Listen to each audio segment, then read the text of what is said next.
Дойде и последният етап от почистването на нашите аспержи. И това е трябва всичките тези тревички, клечки, камъчета трябва да бъдат премахнати от полето.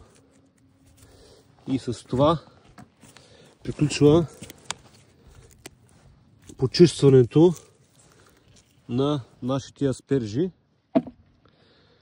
Прогноза го дават сняг за другата седмица, затова това ще ни бъде задача тази седмица, да може да отстраним всичките тези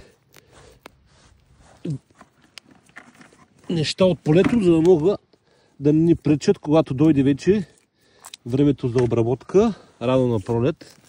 Това зависи от самото време, когато изсъхне, това нещо всичко ще бъде обработено и ще бъдат поставени мръкучети за капково напояване. Но това ще бъде чак през 2025 година.